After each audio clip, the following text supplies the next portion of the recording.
Jembatan TV, Jembatan Hati.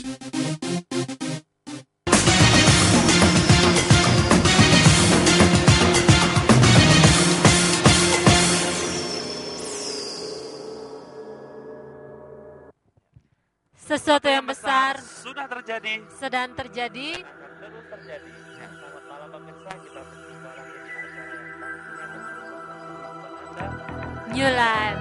Ya, gimana kabar pemirsa pada malam hari ini? Kami yakin dan percaya kita semuanya selalu dalam keadaan yang luar biasa, dahsyat dan mantap. Sebagaimana siaran New Life pada malam hari ini. Ya, betul sekali. Ini masih di awal tahun baru 2014. Betul. Betul, ya. Harmonis, Iya. bahagia, Betul.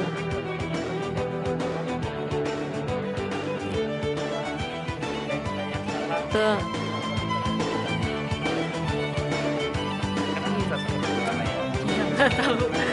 Dan saya yakin dan percaya pun pasti setiap orang ingin namanya bahagia ya.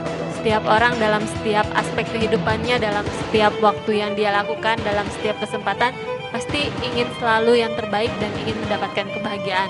Tapi yang dia lakukan kok bisa salah sampai bisa menghancurkan. Kenapa bisa seperti itu ya? Pemirsa, saksikan siaran New Life pada malam hari ini karena Ya. jangan melewatkan sedetik pun dari siaran New Life pada malam hari ini, karena kebahagiaan masa depan yang baik dan pengharapan selalu ada untuk kita semua. Ya, malam hari ini kami mengangkat tema menghancurkan hidup tanpa disadari. Nah, dengan tidak berlama kita Ya. sapa narasumber yang luar biasa yang sudah tidak asing di kota Batam ini mungkin ya. Iya, Ya memang iya, memang sudah jadi artis ya, di mana-mana terkenal. Betul. Ya, kita sapa langsung narasumber kita pada malam hari ini. Ya. Selamat malam Mbak Susilo. Selamat malam Eki, selamat malam Mana, selamat malam pemirsa di rumah. Malam Bu. Untuk sama artis harus sering nyapa juga. Oh iya. Ya, selamat malam Bu Dita. Selamat malam semuanya, Ya, dan selamat malam. malam juga pemirsa yang ada di rumah yang selalu setia menyaksikan acara New Ya. Life. Ya, Ya. gimana Gimana kabarnya? kabarnya? Tentu saja luar biasa, dahsyat dan selalu mantap. Wow. Apalagi awal tahun. Awal tahun ya. Emangnya Tapi- akhir tahun enggak ya? Tapi temanya menarik Pak, menghancurkan hidup tanpa disadari. Betul, Nah, betul sekali. Kenapa Pak mengangkat tema pada malam hari? Karena begini, di setiap awal tahun biasanya orang membuat suatu resolusi. Gitu kan, membuat Ingin mengalami perubahan. betul, ingin mengalami terobosan, Ya. membuat satu target, membuat keinginan-keinginan yang baru biasanya gitu kan. Dan yang menarik, tidak ada seorang pun yang ingin menghancurkan hidupnya. Ya. Betul. Betul. Gitu kan ya. Yang Tidak ada yang menginginkan adalah kegagalan ya. betul, orang pinginnya kaya, bahagia, tenang, damai gitu kan. Hmm. Punya istri yang cantik gitu kan ya. Ya. Wah, bahagia punya Suami yang anak ganteng. gitu. Suami yang ganteng ya, dia nggak terima. Sempurna ya. Hanya istri nggak terima dia. Ya. Dan semua orang menginginkan itu. Iya. Tapi kalau kita lihat, Ya. kita tanya dan orang-orang yang hidupnya sedang hancur, kita tanya, emangnya kamu ingin hancur hidupmu? Selalu berkata tidak. Betul, Dan Pak. semua orang ingin meraih kesuksesan, Ya. gitu kan ya. Tapi kenapa mereka tidak meraih kesuksesan itu? Malah yang terjadi adalah keterpurukan demi keterpurukan, kehancuran demi kehancuran. Nah, itu yang akan kita bahas secara tuntas pada malam hari ini. Nah, ngomong Gitu. soal kehancuran Pak, apa sih contohnya Pak yang dilakukan sehingga itu bisa menyebabkan kehancuran gitu Pak? Nah, yang pernah punya pengalaman hancur tahu? Iya, seringkali yang kita pikirkan bahwa aku ingin memulai sesuatu yang baru, Ya. aku ingin memulai sesuatu yang baik gitu ya. Tetapi kadangkala ketika kita berpikir aku ingin memulai sesuatu yang baru, ternyata ada nilai-nilai yang salah yang masih kita miliki, yang masih kita pegang, ada prinsip-prinsip yang salah yang masih kita pegang, yang pada akhirnya bukan membuat kita bisa membangun sesuatu, melainkan kita malah menghancurkannya. Contohnya misalnya begini, dengan alasan karena butuh uang, akhirnya menghalalkan segala cara untuk bisa mendapatkan uang, Ya. gitu, korupsi misalnya. Hmm. Dia pikir pada saat dia melakukan korupsi, dia sedang membangun masa depannya. Ini semua untuk keluarganya, Ya. keluarga besarnya, ingin membahagiakan orang tuanya, ingin membahagiakan anak dan istrinya. Ya. Padahal tanpa dia sadari, yang sedang dia lakukan adalah dia bukan sedang membangun hidupnya, melainkan dia sedang menghancurkannya. Karena apa? Begitu banyak kita lihat sekarang tokoh-tokoh masyarakat yang dulunya mungkin terhormat, tetapi ketika tersandung masalah korupsi, pada akhirnya menjadi seorang yang pesakitan, dan pada akhirnya bukannya malah bisa membangun keluarganya, malah akhirnya meruntuhkan seluruh keluarganya. Betul ya, karena yang runtuh tidak hanya dari sisi keuangan saja, tetapi juga secara moral keluarganya juga banyak yang terluka, banyak yang tersakiti dengan peristiwa itu, karena malu juga kan menanggung akibat dari apa yang dilakukannya. Seperti itu salah satu contohnya. Makanya nilai-nilai itulah sebenarnya menjadi fondasi atau dasar dari seluruh bangunan kehidupan kita. Kalau kita ingin membangun kehidupan atau membangun suatu bangunan yang sangat tinggi, tentunya dasarnya harus kuat. Betul, Pak. Semakin kuat dasar, semakin kuat fondasi, maka semakin bisa tinggilah bangunan itu. Dan semakin kokoh ya bangunan yang tinggi itu, semakin kuat. Kalau dasarnya tidak kuat, dasarnya tidak benar, nilai-nilai kepercayaannya tidak benar, maka mungkin kita bisa membangun, tapi sebentar akan roboh dan tidak bisa tinggi. Nggak boleh tinggi kalau dasarnya tidak kuat. Nah, yang menarik adalah saya sempat mendengar ada rumah sakit jiwa. Ini kan lagi musim-musim caleg gitu kan ya. Tapi kita nggak bicara politik. Kita bicara tentang kejiwaan saja. Loh, kejiwaan. Ada rumah sakit jiwa khusus mantan caleg gitu kan ya. Coba kita berpikir, kenapa sampai ada rumah sakit jiwa yang khusus itu? Karena banyak orang-orang yang mengejar ambisinya dan tidak tercapai dan akhirnya menjadi stres. Fondasi yang dibangun apa gitu kan? Semua orang menginginkan harta, tata, dan cinta. Pingin enggak? Pingin, Pak. Oh ya, saya juga pingin sih. Dan sekarang masalahnya, kapan dikatakan kita cukup harta? Itu dia menjadi problem. Karena banyak orang tidak mengerti bahwa kapan dia cukup harta, Bu. Akhirnya dia nggak akan pernah bisa berkata cukup. Tidak pernah bisa bersyukur. Padahal orang punya uang sudah puluhan miliar, masih merasa kekurangan. Dan mereka ketemu dan aduh kita ini orang susah lah, boloi lah, nggak ada duit katanya gitu kan ya. Nah, dia nggak ngerti bagaimana mengelola harta sehingga dia tidak merasa cukup. Tata apa yang dicari? Kehormatan, Pak. Kehormatan, tata, jabatan dan semuanya. Kalau kita hanya mencari di dunia nama ini, besar nama besar. Ini hanya sementara. Kalau hanya sementara, padahal tata itu nggak perlu dicari. Waktu kita hidup benar, fondasi kita benar, tata itu akan datang sendiri, harta akan datang sendiri. Demikian pula dengan cinta. Kalau kita salah mencarinya, kita membangunnya dengan fondasi yang salah, cuma sekedar hawa nafsu, ambisi saja, maka kita akan menghancurkan hidup tanpa disadari. Tapi memang benar tanpa disadari, Pak, ya, orang seperti itu, Pak, ya? Iya, yang menariknya gini, waktu orang tersebut diberitahu, dia tidak merasa bersalah dengan apa yang sudah terjadi. Itu yang menarik. Dia merasa, kalau saya korupsi ini demi keluarga. Saya misalkan jadi istri simpanan demi keluarga, orang tua saya. Demi orang tua. Sebenarnya kan orang tua hanya dalam tanda petik maaf, kedok kambing hitam untuk membenarkan perbuatan yang salah. Orang tua kita hidup bukan karena kita, karena Tuhan mau orang tua kita hidup. Orang tua kita cukup bisa makan karena Tuhan yang memelihara, bukan karena kita, gitu kan. Tapi seringkali kita mau ngambil bagiannya Tuhan dibebankan ke kita semua. Itu dia menjadi problem. Akhirnya kita salah langkah. Karena bebannya bukan di kita semua, seharusnya ada di Tuhan.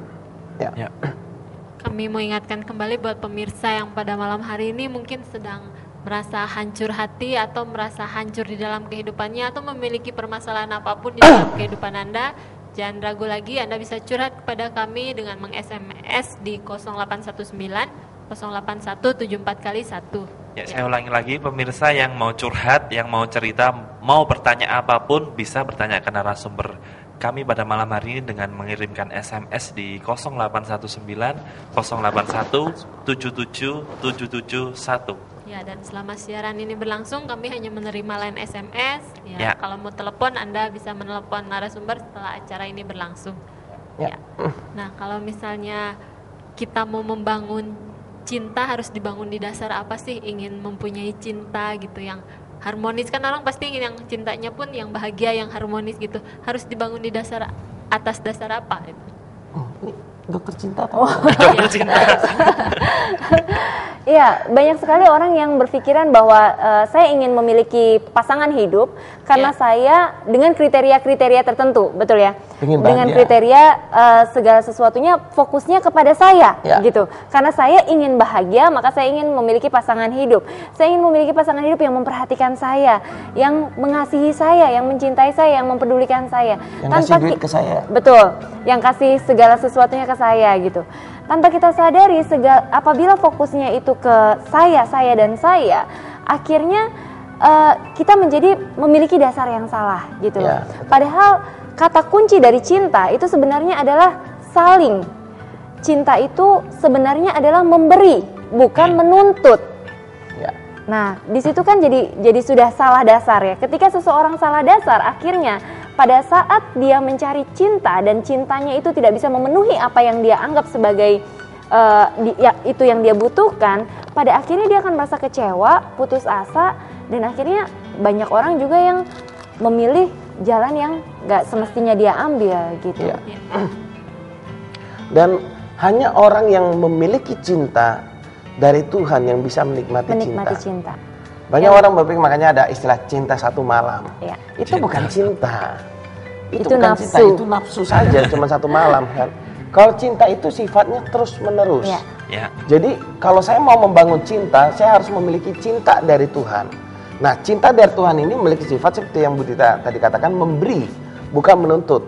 Nah, problem terbesar dalam rumah tangga adalah menuntut. Coba perhatikan, semua pertengkaran dalam rumah tangga itu dimulai dari kata menuntut, tuntutan, gitu kan? Saya sudah melakukan ini, kenapa kamu kok tidak, gitu ya? Saya sudah berusaha jadi istri yang terbaik, saya berusaha jadi suami yang terbaik. Kenapa istriku nggak ngerti? Kenapa suamiku kok nggak ngerti? Kenapa dia begini? Tuntutan itu bisa menghancurkan. Makanya maksudnya baik membangun kehidupan gitu kan ya. Maksudnya mau membangun saling mengerti gitu kan antara suami istri. Tapi karena caranya itu salah, caranya itu kurang pas, yaitu dengan menuntut, akhirnya bukan terbangunnya komunikasi, bukan terbangunnya kasih sayang hubungan yang baik, tapi yang terbangun adalah kehancuran. Kenapa? Kalau sudah saling menuntut, itu berarti memisahkan. Kenapa? Menuntut itu kan tarik-menarik dia. Tarik-menarik, siapa yang kuat di sana kan? Sebenarnya dalam cinta itu tanpa syarat dia memberi. Menerima pasangan apa adanya, menerima kelebihan dan kekurangan, kesalahan, semuanya kita terima. Itu baru cinta. Kalau membangun cinta harus dengan dasar yang benar di sini. Gitu. Terus ini Pak, ada cerita, kalau kita lihat kehidupan di Batam ini ada cerita, mungkin gini, ada seorang perempuan, nah dia berkenalan dengan seorang laki-laki. Nah, mungkin si laki itu menjanjikan akan membiayai semua kehidupan mereka, si perempuan ini, tapi tanpa disadari ternyata si laki-laki ini sudah punya istri, sudah punya anak, tapi wanita ini tetap mau menerima dia dan istilahnya nggak menjadi istri simpanan seperti itu Pak. Nah, sebenarnya kan baik apa yang dilakukan, si cowoknya mau suplai, mau cover dia, mungkin memberi dana buat keluarganya, kan kelihatannya baik Pak. Nah, itu menurut Bapak gimana? Di sini sekali lagi ya, seringkali kita mendefinisikan sesuatu itu dengan tanpa memperhatikan keseluruhannya gitu. Kita hanya mengatakan bahwa seseorang itu baik dari apa yang dia berikan untuk kita. Seringkali sesederhana itu, dari satu poin saja gitu loh. Padahal sebenarnya apabila kita mau mengatakan seseorang itu baik, sebenarnya secara logika kita harus memandang dari berbagai macam sisi, berbagai macam sudut pandang gitu. Kalau orang itu memang benar-benar adalah orang baik, kok dia nggak setia ya sama istrinya? Tanda tanya besar. Kok bisa ya dia dalam kondisi dia sedang menikah, berstatus memiliki pasangan hidup yang sah, kok dia bisa menduakan istrinya? Karena istriku nggak tahu ngerti katanya Bu. Ya kalau memang istrinya memang tidak tahu mengerti, dia harus ingat dong, orang baik itu adalah orang yang menepati janjinya. Pada saat dia menikah, mengucapkan janji pernikahan, pada saat itu dia tidak hanya berjanji dengan istrinya saja, tetapi dia juga sudah berjanji di depan keluarga besarnya, dia sudah berjanji terutama di hadapan Tuhan, bahwa dia akan setia dengan istri yang sudah dia pilih itu sampai seumur hidupnya, sampai kematian yang pada akhirnya memisahkan mereka berdua. Kalau orang yang baik, seharusnya adalah orang yang menepati janjinya. Betul, gitu loh. Dan membimbing istrinya menuju yang lebih baik. Betul. Bukan mencari-cari alasan untuk membenarkan perbuatannya yang salah itu. Seperti itu. Jadi seringkali yang saya perhatikan juga banyak sekali orang-orang muda yang sedang menjalin hubungan percintaan gitu ya di usia muda, yang begitu mudahnya mengatakan pasangannya itu baik hanya karena pasangannya itu mau nurutin apa yang dia inginkan. Ya. Yang aku belum makan nih, anterin makan dong. Oh, dalam hitungan 5 detik, tik tik tik langsung nyampe. Jin lah sudah sampai. Karena kalau nggak sampai di detik yang ke-6 Pak langsung diputus. Kan takut pacarnya. Saya tahu pacarnya kamarnya sebelah aja. Jadi Ngeri bisa kali. langsung. Atau minta, aku nggak punya pena, tolong anterin pena. Saat itu juga nyampe pena gitu. Begitu dia diturutin apa yang menjadi maunya, langsung begitu mudahnya mengambil kesimpulan, oh orang ini baik sama saya, orang ini perhatian sama saya. Gak ada orang yang memperhatikan saya begini rupa sampai mau mengorbankan segala sesuatunya, kerjaannya ditinggal, sampai dia demi saya dia lakukan segala sesuatunya. Tapi ntar dulu gitu loh. Kadang itu dia. Jadi tanda tanya besar kan akhirnya gitu loh. Apakah benar dia orang yang baik pada saat dia tidak memenuhi tanggung jawabnya dia di tempat kerja. Jadi jangan hanya menilai dari satu sisi saja, tetapi belajarlah untuk melihat dari secara keseluruhan. Ya, apalagi tanggal 10 Januari. Ya. Tanggal spesial katanya. Kan 10.01 kan? Iya. 1001 berarti kan? Iya. Kita punya 1001 alasan untuk membenarkan perbuatan yang salah. Itu nggak boleh. Kalau kita mau membenarkan perbuatan yang salah, kita pasti punya 1001 alasan. Salah ya salah, benar ya benar. Kita harus bisa fair gitu ya dengan kenyataan. Misalkan jadi istri simpanan, kenapa kok ada istilah istri simpanan? Berarti disimpan di kantong.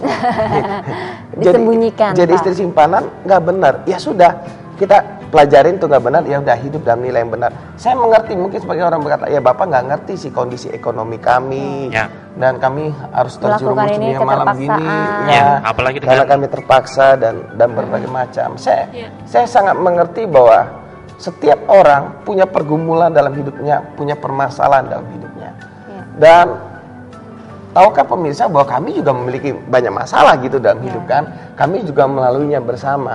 Tapi yang paling penting adalah apakah kita memberikan reaksi yang benar terhadap masalah tersebut. Kalau kita punya nilai-nilai yang benar, maka reaksi yang benar akan muncul terhadap masalah. Begitu kita punya nilai-nilai yang salah, maka reaksi yang salah lah yang akan muncul gitu kan ya. Jadi pesan saya, jangan mencari 1001 alasan untuk membenarkan perbuatan yang salah. Kebanyakan, oh ya saya selingkuh karena dia begini. Ya karena pergaulan lah Pak. Bagaimana mungkin kalau kita nggak entertain tamu, nggak sediakan cewek, bagaimana mungkin bisnis bisa deal dan segala macam. Lihat, kita sedang membatasi kuasa Tuhan dengan kotak pikiran kita. Orang mau deal atau tidak, itu bukan karena di entertain saja gitu kan. Bukan karena ada cewek atau nggak ada cewek. Betul, gitu ya. Kalau kualitas kita, produk kita oke, dan atau mungkin skill kita oke, orang bisa sepakat dengan kita gitu kan ya. Jadi Tuhan memegang peranan yang sangat besar di sana. Jangan membatasi semuanya dalam pikiran kita. Contohnya misalkan tadi, kalau saya nggak jadi istri simpanan, bagaimana dong hidup saya gitu kan ya? Bagaimana? Percayalah Tuhan punya 1001 cara gitu kan ya. Dan tadi menariknya waktu Bapak bicara soal skill, banyak orang yang mengatakan bahwa oh ya mungkin orang yang di luar sana punya skill, makanya dia bisa produknya berhasil gitu, apa yang dia pasarkan menjadi berhasil. Tapi saya juga percaya satu hal, bahwa Tuhan itu adalah pribadi yang sangat jago membuat orang-orang yang tidak memiliki skill berubah jadi orang-orang yang skillful. Jadi walaupun kita merasa kita tidak punya keahlian apa-apa, kita merasa kita orang yang nggak mampu, kita merasa orang yang terbuang, kita merasa orang yang inferior, nggak ada orang yang perhatikan kita, nggak ada orang yang mungkin orang memandang kita dengan sebelah mata. Jangan pernah putus asa dan jangan pernah menyerah. Karena apa? Tuhan itu ahli untuk mengubah kehidupan Anda dan masih sangat ada harapan untuk Anda. Jadi tidak ada orang bodoh sebenarnya. Betul yang sekali. ada adalah orang yang belum belajar. Kalau saya tidak mengerti komputer karena saya belum belajar komputer. Kalau saya sudah belajar, saya pasti bisa. Demikian pula dengan skill. Oh saya nggak ada skill ini, bukan berarti nggak punya skill. Saya belum belajar skill itu. Gitu. Ya, dan ketika diasah nanti akan kelihatan. Butuh kesetiaan dan tanggung jawab saja ya. Betul. Ya. Tadi kan masalah wanita malam ya. Tadi masalah istri simpanan dan wanita malam. Ada Ya. wanita malam. Terus kalau misalnya wanita malam bekerja di dunia malam seperti itu untuk membiayai hidupnya, untuk membiayai hidup keluarganya, kalau misalnya nggak bekerja seperti itu, nah gimana mau makan di ekonomi yang susah saat ini gitu kan? Soalnya kan ada istilah yang haram aja udah susah gitu, gimana mau yang halal gitu. Nah menurut pandangan Bapak atau Ibu bagaimana dengan hal itu? Ibu dulu deh, karena wanita.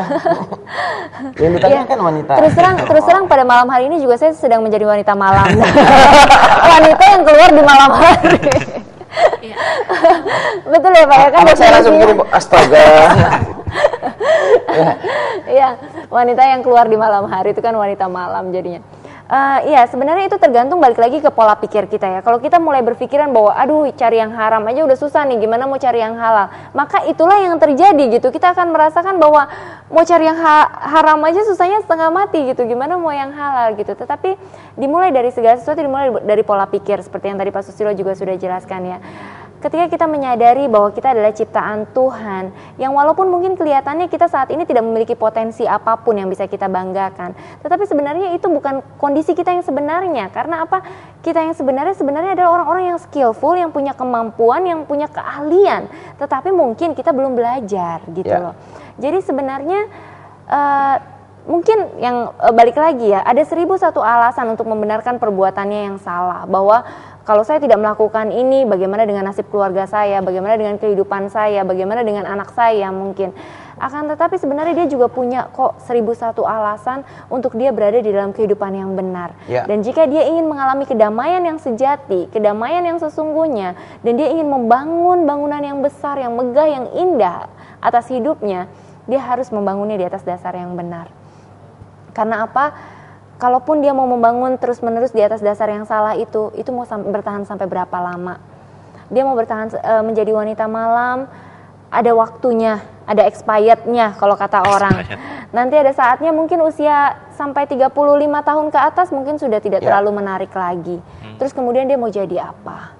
Apalagi kalau 70 tahun. Ya, itu. Kemudian dia mau mendapatkan penghasilan dari mana? Seperti itu. Yang menarik tadi kalimat yang haram aja susah, gimana mau cari yang benar gitu kan ya. Lihat fokusnya kemana dia. Fokusnya yang haram. Dia itu kan alasan kalimat yang dimunculkan untuk membenarkan perbuatan yang haram. Gitu kan ya. Kebenarannya bagaimana? Kebenarannya begini. Kita nih orang baik, kita orang benar, kita hidup dalam kebenaran itu mudah. Contoh, kucing. Bagi kucing, meong itu mudah. Kenapa dia meongnya mudah? Karena dia kucing. Waktu kita menyadari kita orang baik, kita orang benar, berbuat baik itu menjadi habitat kita dan itu menjadi satu hal kesukaan dan mudah gitu kan ya. Nah, sama. Saya tertarik juga dengan kayak misalkan tambah tentang wanita malam. Saya mengerti apa yang dirasakan oleh sebagian orang yang terjerumus dalam dunia malam, dan saya sangat percaya di luar sana sangat banyak orang-orang yang tidak mau melakukan pekerjaan itu tapi karena keterpaksaan. Ya, hatinya menangis, hatinya menjerit, cukuplah aku melakukan ini gitu kan ya. Tapi karena nggak ada pilihan lain, karena nggak ada yang mau nolong dia. Saya mau beritahu bahwa buat pemirsa yang menyaksikan acara ini, bahwa bukan satu kebetulan Anda menyaksikan acara ini. Pesan yang ingin saya sampaikan pada Anda adalah Tuhan sangat mengasihi Anda apapun kondisi Anda. Sekalipun Anda sudah terjerumus dunia malam, sekalipun Anda adalah mungkin dalam tanda petik dianggap orang-orang yang menjadi sampah masyarakat, tapi saya mau beritahu saudara, Tuhan sangat mengasihi Anda dan Anda bukanlah sampah masyarakat. Anda adalah manusia ciptaan Tuhan yang sempurna. Dan kalau Anda memang ingin keluar dari kehidupan malam, mungkin Anda bingung, coba hubungi New Life terlebih dahulu. Biar kita bisa konseling, bisa ketemu dan kita akan coba memberikan jalan keluar. Misalkan seperti Anda berkata, sebagian dari Anda berkata, ya udah, pokoknya aku ingin keluar dari kehidupan ini, tapi gimana aku tinggal makannya? Oke, New Life siap membantu kalau hanya di sana. Tapi jangan bagaimana anak cucuku, bagaimana ayahku, bagaimana om tanteku, aku harus pelihara semua. Wah, itu kita susah. Kita berbeda paradigma. Tapi kalau untuk kehidupan Anda, kita siap membantu. Oleh karena itu, buat pemirsa yang memang ingin, yang sudah terjerumus dunia malam, yang sudah merasa hidupnya hancur dan ingin keluar dari kehidupan yang hancur, hubungi New Life di nomor yang sama setelah acara atau besok gitu kan. Lebih enak bisa telepon-teleponan, bisa janjian ketemu. Karena saya percaya bahwa bukan satu kebetulan Anda menyaksikan acara ini. Ya. Ya, Pak, kita ke SMS, ada SMS dari 7388. Selamat malam, Pak atau Mbak. Selamat malam. Gimana sih caranya membuat pribadi yang bisa menerima kekurangan pasangan atau suami yang kurang perhatian dan tidak romantis? Ya, intinya adalah di mana fokusnya. Kalau kita berfokus pada, aduh suamiku penuh dengan kekurangan, penuh dengan kelemahan, dia nggak romantis, dia nggak perhatian, akibatnya apa? Tanpa kita sadari, pola pikir kita mempengaruhi perasaan kita loh Bu. Perasaan kita jadi, kita sebel sama suami kita bawaannya, karena kamu tuh nggak perhatian, karena kamu tuh nggak romantis orangnya. Dan ketika perasaan kita udah nggak enak sama suami kita, akhirnya apa yang kita lakukan atau tindakan kita terhadap suami kita pun akhirnya juga jadi tidak maksimal. Kita jadi tidak bisa melayani suami kita dengan baik, dengan penuh sukacita, dengan penuh kebahagiaan, dengan penuh keikhlasan. Ya. Karena apa? Kita anggap, aduh kok aku mesti melayani ya, udah nggak romantis, udah nggak perhatian, enak kali aku mesti merhatiin dia. Kita jadi nggak mau gitu loh untuk memperhatikan dia. Nah coba kita berfokus pada hal yang benar. Berfokus pada hal yang benar tentang siapa suami Anda di mata Tuhan, bukan di mata kita. Ya, belajar untuk melihat suami kita sebagaimana Tuhan melihat pribadinya, bukan sebagaimana kita melihat sebagai manusia. Di mata Tuhan, suami kita adalah pribadi yang sempurna. Dia adalah pribadi yang Tuhan ciptakan dengan penuh kasih sayang. Dan bagi Tuhan, suami kita itu adalah pribadi yang berharga. Jadi mulai dari situ, mulai memperkatakan bahwa terima kasih Tuhan untuk suami yang terbaik yang telah Engkau berikan untuk hidupku. Mulai perkatakan terima kasih karena kamu telah menjadi suami yang romantis. Mulai perkatakan apa yang menjadi keinginan kita atau kerinduan kita, mulai belajar untuk memperkatakan. Walaupun mungkin kelihatannya susah gitu ya mau ngomong seperti itu, tetapi kalau kita tidak pernah memulai seperti itu, ya kita akan terus-menerus menuai hasil yang sama seperti yang saat ini sudah dialami gitu kan, karena memang kita nggak pernah mengatakan seperti itu. Nah coba kita mulai memperkatakannya dan kita pasti akan bisa melihat perubahan itu akan terjadi. Karena apa? Saya sendiri secara pribadi dulunya saya tuh orang yang bisa dibilang istri yang error gitu ya. Tapi perubahan itu dimulai dan mulai terjadi ketika suami saya mulai memperkatakan setiap doa itu dia selalu menggandeng saya dan dia selalu berkata, Tuhan terima kasih buat istri yang terbaik yang telah Engkau berikan untuk menemani kehidupanku. Dan setiap pagi ketika dia mau berangkat kerja, dia selalu mengucapkan terima kasih sama saya dan berkata, terima kasih ya udah menjadi istri yang terbaik. Di situ saya mulai berpikir akhirnya, saya mulai bertanya-tanya, perasaan saya belum cukup baik deh gitu loh. Tapi kok sudah dikatakan baik. Akhirnya yang terjadi adalah saya jadi sungkan mau melakukan hal-hal yang nggak benar gitu, yang nggak baik. Akhirnya di situ saya mulai menyadari siapa saya sebenarnya. Oh, saya itu adalah orang yang baik. Seperti tadi Pak Susilo mungkin sudah sampaikan, bagi kucing mengeong itu mudah, tetapi ketika kucing ini tidak mengerti bahwa habitatnya dia seharusnya mengeong, mungkin yang dia lakukan adalah dia berbuat seperti burung, cici-cuit gitu loh. Dan nggak bisa. Dan cici-cuitnya terdengar aneh juga gitu loh, karena memang bukan habitatnya di situ gitu loh. Jadi sama seperti kita juga, ketika kita tidak menyadari bahwa kita adalah orang baik, maka yang kita lakukan seringkali adalah perbuatan yang jahat, perbuatan yang salah. Aku ini memang orang yang udah nggak bener lah, ya udahlah gitu, hidupku udah begini, udah terlanjur rusak, ya rusaklah sekalian gitu loh, toh dosa, udah dosa lah sekalian gitu. Akhirnya semakin kita fokus di sana, semakin kita jauh gitu, kita terjatuh. Tetapi ketika kita mulai menyadari bahwa siapa diri kita di mata Tuhan kita adalah pribadi yang berharga, pribadi yang dikasihi Tuhan, pribadi yang disayang Tuhan. Di situ kita mulai bisa mengalami perubahan di dalam kehidupan ini. Begitu juga dengan pasangan hidup kita, seperti itu. Ya. Yang menariknya tidak ada seorang pun yang sempurna. Ya, itu yang perlu kita sadarin dulu. Kalau Anda menuntut suami Anda sempurna, itu karena ketidaksempurnaan Anda loh. Bahasa sulit nih. Saya ulang, kalau Anda menuntut suami Anda sempurna, itu karena ketidaksempurnaan Anda. orang yang sempurna belajar menerima kelemahan orang lain kan gitu. Betul sekali Pak. Ya. Ya, tapi kita break sejenak. Ya pemirsa, kami tetap tunggu SMS-nya. Tapi buat pemirsa yang mungkin pada malam hari ini sadar apa yang sedang Anda lakukan mungkin salah, atau mungkin sedang menghalalkan segala cara dan salah, sedang menghancurkan kehidupan Anda ke depan. Nah, kabar baik pemirsa bisa menghubungi New Life di nomor yang sama. Pemirsa bisa bertemu. Mungkin bingung Anda ya, apa yang harus saya lakukan? Nah, pemirsa bisa bertemu dengan narasumber kita. Semua layanan yang diberikan New Life gratis, free. Nah, pemirsa bisa menghubungi di 0819 081 74 kali 1, dan kami masih menunggu SMS-nya pada malam hari ini. Ya pemirsa, jangan kemana-mana, tetaplah bersama kami karena kami akan kembali setelah iklan yang satu ini.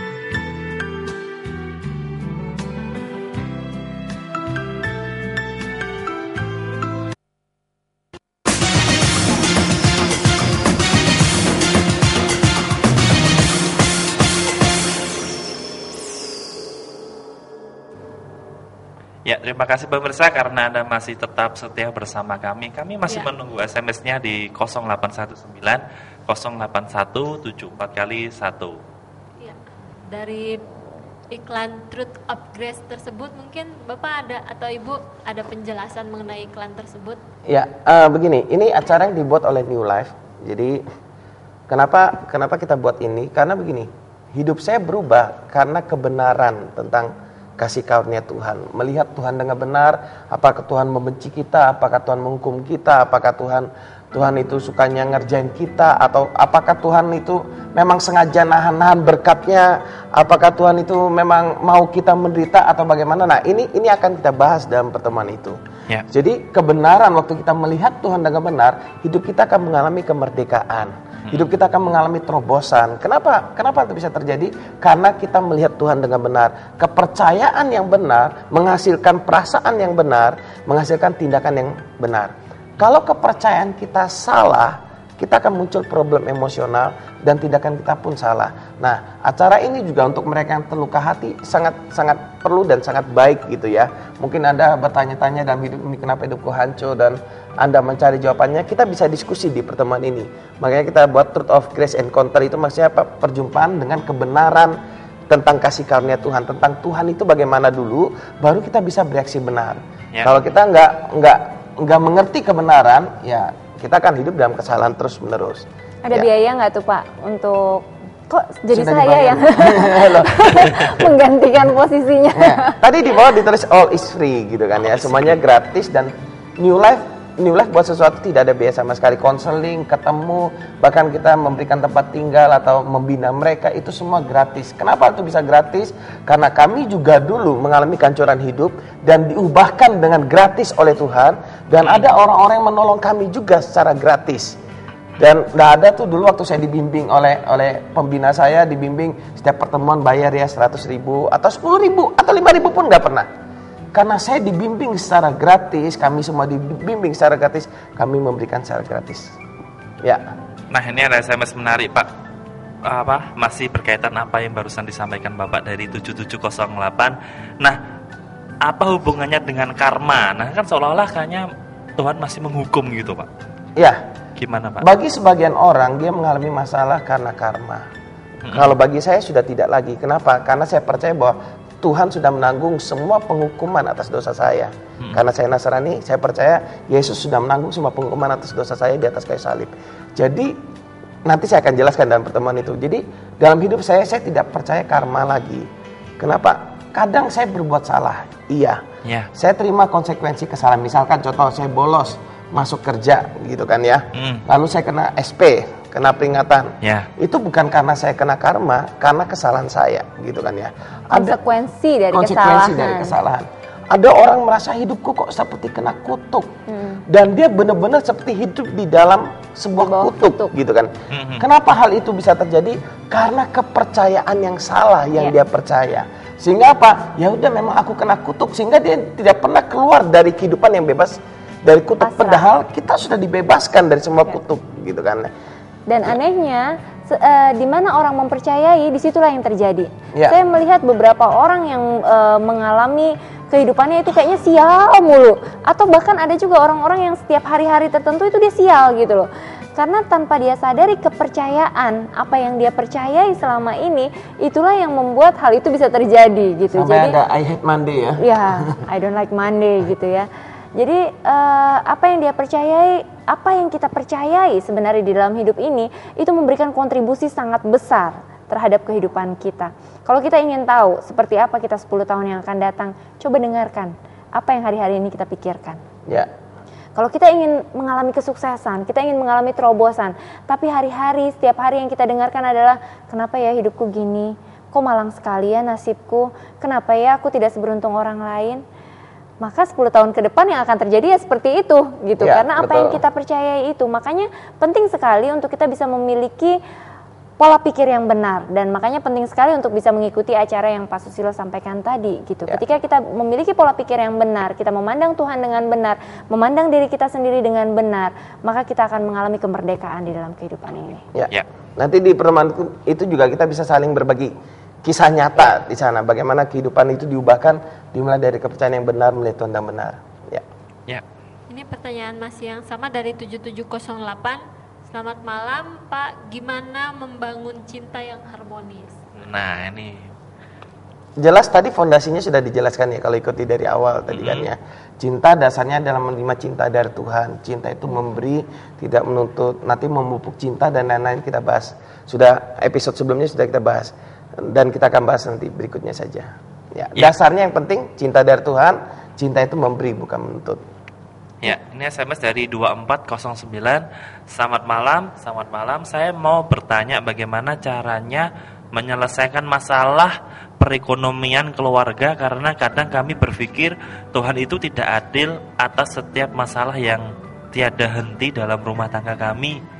Dari Ibu Ica di Batu Haji. Ya, Ibu Ica mungkin yang terbaik sih kalau bisa datang ya di pertemuan hari Kamis itu, supaya lebih enak karena kita bisa dialog interaktif. Atau kalaupun Ibu mungkin belum merasa nyaman untuk pertemuan terbuka gitu, rame-rame ketemu dengan banyak orang, bisa juga ketemu langsung dengan kita, dengan narasumber. Misalnya dengan mengirim Ibu dengan menelpon ke nomor yang sama setelah acara ini berakhir, dan kita bisa bikin janjian nih untuk besok misalnya seperti itu.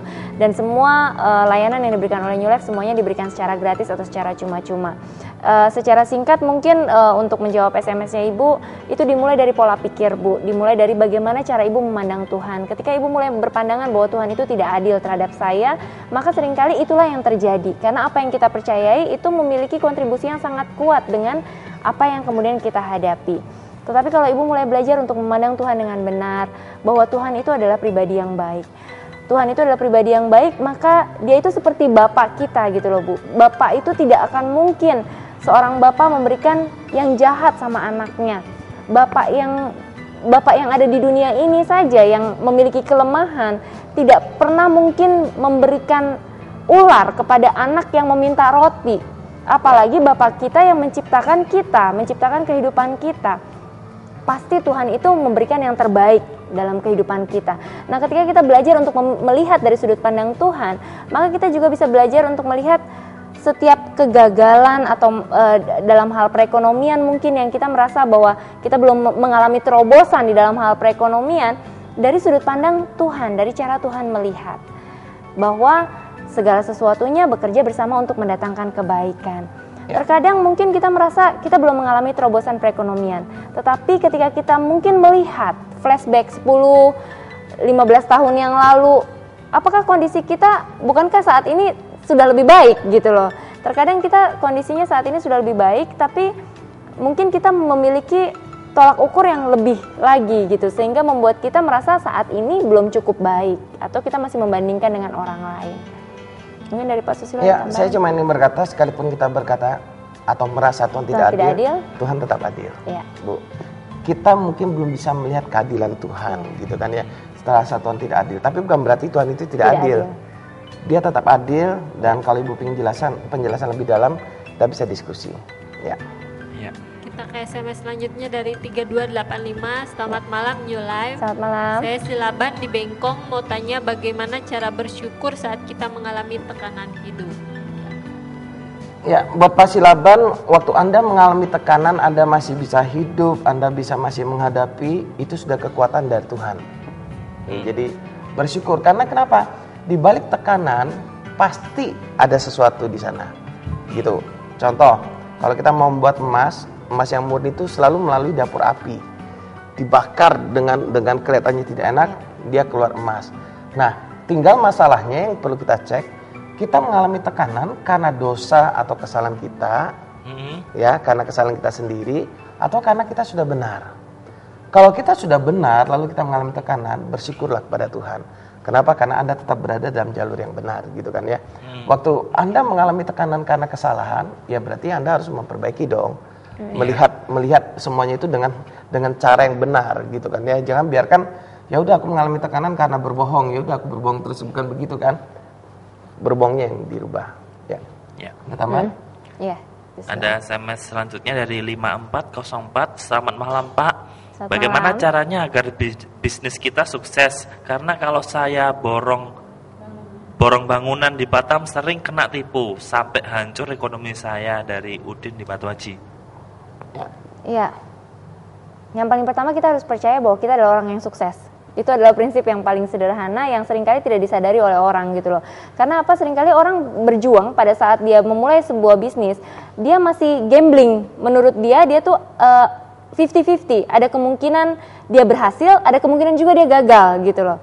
Nah, paradigma yang paling pertama yang harus kita rubah adalah kita harus percaya bahwa kita adalah orang yang berhasil. Sehingga apapun tantangan yang kita hadapi, kita bisa tetap melangkah dan tetap percaya bahwa kita adalah lebih dari pemenang dalam segala hal gitu loh. Dimanapun posisi kita, dimanapun keadaan kita adalah pemenang.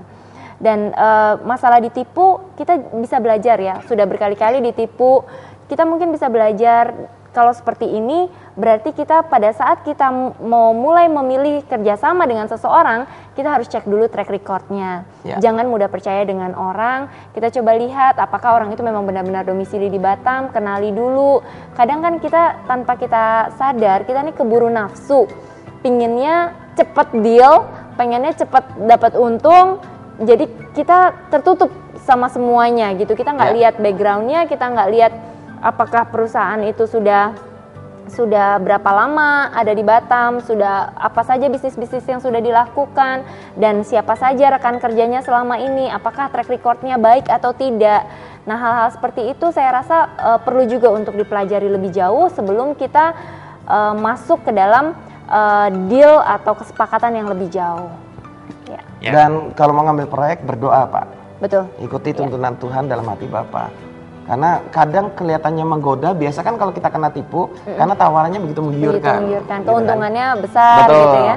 Karena kita lihat keuntungan begitu menggiurkan, kita nggak hati-hati langsung terjerumus kita di sana. Tapi percayalah, Tuhan itu menuntun kita untuk kita lepas dari tipuan, dan saya punya banyak sekali pengalaman di sana. Pernah hampir kena tipu, dikatakan anak sakit, sedang kepala bocor, pendarahan, lagi ada di rumah sakit Otorita Batam, Hengki juga tahu waktu itu, dan tiba-tiba ada suara dalam hati, saya suruh istri saya telepon sekolahan, padahal kami sudah ngebut dan mau transfer itu uang. Istri saya aneh, anak sudah sakit, pendarahan di Otorita kok telepon sekolahan. Saya suruh telepon, saya paksa dia, kamu telepon karena saya lagi nyetir. Dia telepon, ternyata anak saya baik-baik, lolos dari penipuan. Kenapa bisa lolos? Karena ngikutin suara yang Tuhan berikan dalam hati. Ya. Sama selanjutnya Dari 3469. Nama saya Rika, saya wanita malam, saat ini sedang sakit. Dokter bilang kalau saya harus berhenti bekerja untuk kesehatan saya. Pertanyaan saya, apa bisa ada kesempatan untuk kehidupan yang lebih baik buat saya dari semua yang sudah saya lakukan? ya. Rika, saya sangat percaya bahwa bukan secara kebetulan kamu menyaksikan acara ini pada malam hari ini, sayang. Saya sangat percaya bahwa Tuhan sedang bekerja atas hidupmu, dan perubahan itu benar-benar nyata bisa terjadi atas hidupmu asal kamu mau saja. Dan saya percaya kalau saat ini kamu sudah berani mengirimkan SMS, ini bukan sesuatu yang mudah bagi saya untuk kamu bisa mengirimkan SMS dan menyampaikan siapa kamu begitu ya. Tetapi kalau kamu sudah berani mengirimkan ini, itu adalah suatu terobosan. Dan terobosan ini akan terus kamu alami, akan terus terjadi dalam hidupmu kalau kamu mau melangkah. Jadi saya salut Rika, luar biasa apa yang sudah kamu lakukan sejauh ini, dan kesempatan masih tetap ada. Kalau boleh Rika, saya mau ajak kamu ketemu besok, kapan kamu ada waktu, kamu kabarin ke nomor yang sama. Semua layanan yang New Life berikan, semua diberikan secara gratis. Jadi kamu nggak usah khawatir mengenai biaya. Iya, dan buat Rika saya cuma ingin bilang bahwa hidupmu sangat berharga dan sangat berarti. Bukan karena kamu pernah melakukan kesalahan di masa lalu masa depanmu pasti hancur. Tidak. Kami ini orang-orang yang melakukan kesalahan di masa lalu. Betul. Makanya acara ini pun dinamakan New Life. Kenapa? Karena kehidupan baru itu menjadi hak setiap kita. Tuhan memberikan itu kepada kita asal kita mau menerima. Kalau kita tidak mau menerima kehidupan baru yang dari Tuhan, kita nggak akan bisa menerimanya. Tapi waktu kita mau menerima, kita mau dibimbing, mau membuka hati kita, maka Tuhan akan melakukan banyak hal buat hidupmu. Ya, bisa menghubungi di nomor yang sama ya. Ya, nanti bisa dengar juga kesaksian kehidupan dari masing-masing kita dan kamu akan bisa melihat. Ya, SMS selanjutnya dari 6044. Assalamualaikum ya, waalaikumsalam. Bagaimana ya menghilangkan rasa bersalah karena pernah selingkuh tapi istri tidak mengetahuinya? Iya, saya agak susah menjawabnya ini. Begini Pak, kita mau menghilangkan rasa bersalah dalam arti kalau misalkan dimaksudkan melupakan kesalahan yang pernah kita lakukan, itu jelas tidak mungkin. Karena kesalahan itu membekas dalam hati kita. Nah, waktu kita mau menghilangkan rasa bersalah, yang pertama akuilah semua kesalahan kita tuh di hadapan Tuhan. Kenapa kita merasa bersalah? Karena kita tidak mengakuinya di hadapan Tuhan. Dan untuk kepada istri tentunya harus lihat sikon ya. Tidak harus semua langsung ngakuin kepada istri, tidak. Yang paling penting dari sekarang Bapak tidak mengulangi lagi. Kalau Bapak pernah selingkuh, semua orang pernah melakukan kesalahan dalam hidupnya. Bapak pernah selingkuh, yang paling penting Pak untuk menghilangkan rasa bersalah, Bapak tidak pernah mengulanginya lagi dan pastikan Bapak merasa bahwa Bapak sudah diampuni oleh Tuhan. Gitu. Waktu Bapak merasa Bapak sudah diampuni oleh Tuhan dan Bapak tidak mengulangi, Bapak akan bebas dari semua rasa tuduhan yang rasa bersalah itu. Ya. Oke, SMS selanjutnya dari 5581. Selamat malam Pak, saya punya penyakit tumor otak. Bisa didoakan tidak ya Pak? Makasih dari Batu Aji. Nah, gimana Pak? Ya, tentunya sangat bisa. Jadi nanti kita bisa janjian atau bisa saling kontak gitu ya. Iya. Saya tahu bahwa banyak penyakit yang menurut medis tidak ada jalan keluar. Disembuhkan. Ya, tidak mungkin disembuhkan, mungkin terlalu parah, tapi percayalah di atas medis, di atas dokter semua ada kuasa Tuhan yang terus bekerja. Yang paling penting kita percaya bahwa Tuhan mengasihi kita, Tuhan mau kita hidup sehat, Tuhan memberikan kesembuhan sehingga kita tidak pernah menyerah terhadap penyakit. Dan saya percaya bahwa penyakit bukan berasal dari Tuhan. Kenapa aneh? Kalau penyakit itu berasal dari Tuhan, dari Sang Penyembuh keluar penyakit, itu aneh, gitu kan ya. Jadi saya percaya kalau kita mengalami sakit, kita punya kasih Tuhan, kita punya otoritas untuk kita bisa melawan penyakit itu. Dengan cara bagaimana? Berdoa, percaya. Periksakan ke dokter, baik. Tapi percaya kepada Tuhan, itu lebih baik. Percaya, kita periksa ke dokter, kita bisa lihat hasil perubahannya. Step by step. Dan mujizat pasti ada Pak ya? Ya, mujizat sampai detik ini masih terus berlangsung. Ya, SMS selanjutnya dari 7788. Malam ini aku dari Jackie. Gimana cara merubah kehidupan yang sudah hancur oleh orang yang kita sayangi? Terima kasih. Ya, seringkali kita mengambing hitamkan orang untuk menyatakan yang bertanggung jawab atas kehancuran kehidupan kita. Tetapi kalau saran saya Jackie, pada malam hari ini di tanggal 10 bulan 1, kamu punya 1001 alasan untuk mengatakan mungkin orang lain yang bersalah dan bertanggung jawab atas peristiwa yang terjadi atas hidupmu. Tapi ingat baik-baik bahwa kamu juga punya 1001 alasan untuk bersyukur dan tetap menatap masa depanmu, karena masa depanmu indah di tangan Tuhan. Mungkin orang lain bisa menghancurkan kehidupanmu, mungkin tanpa kamu sadari bahkan kamu sendiri yang menghancurkan kehidupanmu. Meskipun kamu tidak ingin, tetapi itu sudah terjadi. Tetapi perubahan masih sangat mungkin terjadi. Yang paling penting berfokus sama Tuhan, percaya bahwa Tuhan menginginkan kehidupanmu berubah menjadi lebih baik, kehidupanmu menjadi seperti apa yang Tuhan ciptakan dan Tuhan rencanakan, maka perubahan itu akan bisa terjadi dalam hidupmu.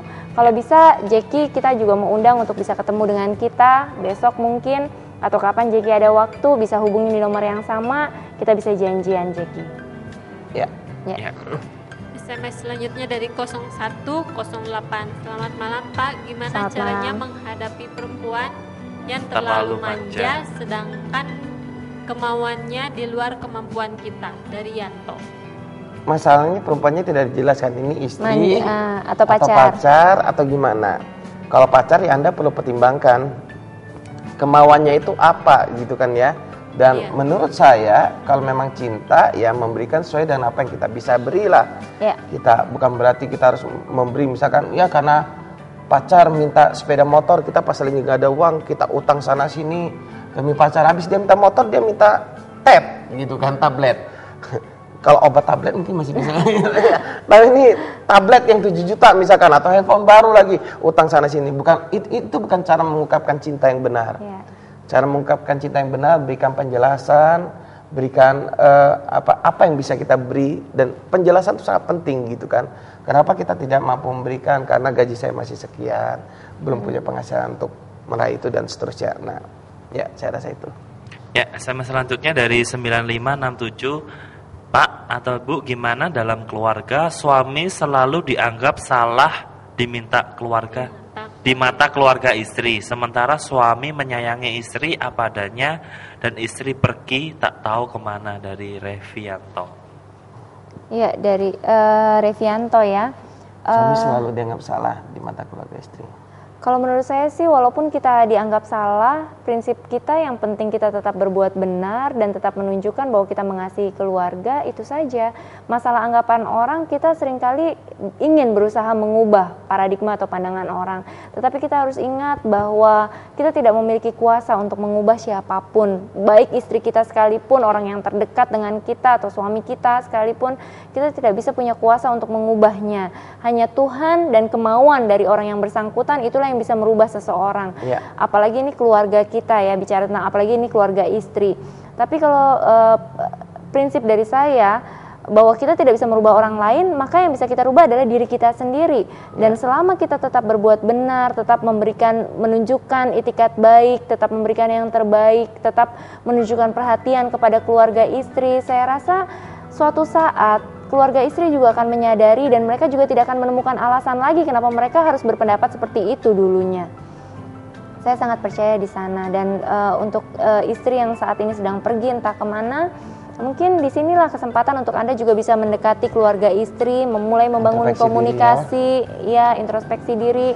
Apa mungkin yang kurang Anda berikan kepada istri selama ini dalam hal perhatian ya, tidak melulu masalah keuangan atau materi saja, karena sebenarnya materi diberikan pun kalau tidak disertai dengan perhatian, seringkali itu juga memunculkan masalah. Jadi di situ juga Anda bisa membangun komunikasi kembali dengan keluarga istri, menanyakan apakah mungkin mereka mengetahui keluarga istri ada di mana saat ini keberadaannya, seperti itu. Ya, SMS selanjutnya dari 4148. Selamat malam Pak, saya merasa hidup saya terlalu banyak bohong dan hancur dalam hal pekerjaan pun susah dapatnya. Terima kasih, saya Ipang dari Riau. Iya, buat Ipang yang paling penting dia kan merasa dia sering bohong ya. Iya. Dan hidupnya sudah hancur. SMS Anda adalah SMS kejujuran Anda. Jadi jangan pernah mencap bahwa diri Anda adalah seorang yang suka bohong lagi. Anda bisa SMS dengan sebuah kejujuran, itu buktikan bahwa di dalam diri Anda ada kejujuran dan Anda bisa jujur.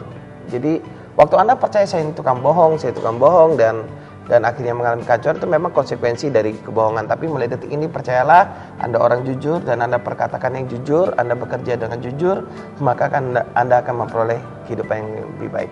Ya. Ya. Ya, sebenarnya masih banyak sekali SMS yang masuk tapi tidak bisa kami bacakan karena terbatasnya waktu.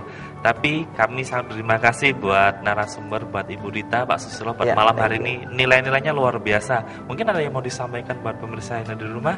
Ya, kalau saya hanya sederhana, harapan tetap ada. Seburuk apapun yang telah kita lakukan, tidak pernah ada kata terlambat untuk sebuah perubahan. Kalau Anda menyaksikan acara ini pada malam hari ini, itu bukan sebuah kebetulan, tapi karena memang perubahan akan segera terjadi dalam kehidupan Anda. Ya, dari Ya. Pak Susilo? Saya cuma ingin katakan waktu Anda mengalami kehidupan yang hancur, Tuhan sangat mengasihi Anda. Ya. Tuhan ingin Anda memiliki kehidupan yang baik dan Dia suka memberkati kehidupan Anda. Dia memberi yang terbaik buat hidup Anda. Ya, luar biasa. Terima kasih buat malam hari ini. Kami juga mengucapkan terima kasih banyak buat pemirsa yang telah setia menyaksikan siaran ini dari awal hingga akhir.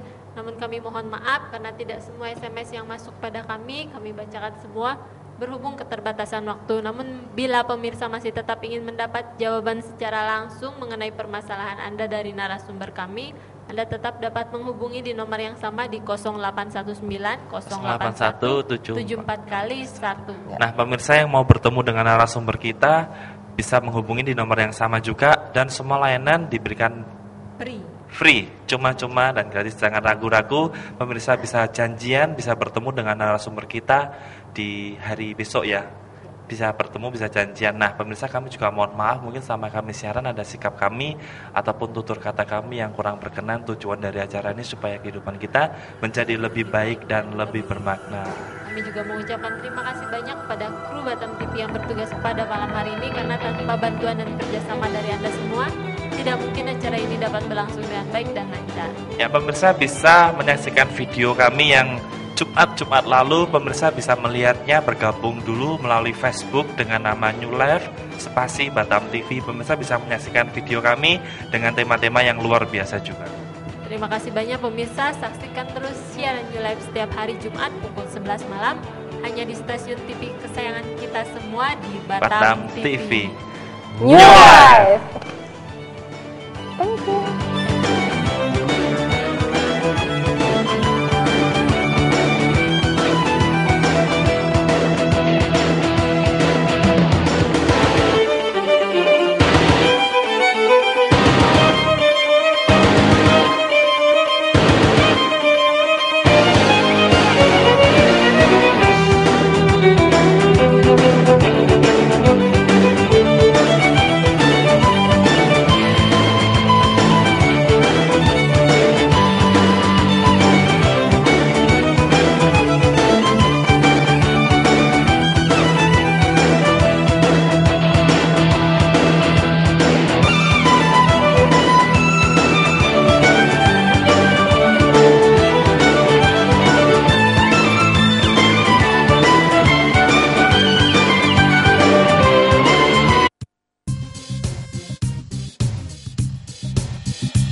Batam TV, Jembatan Hati.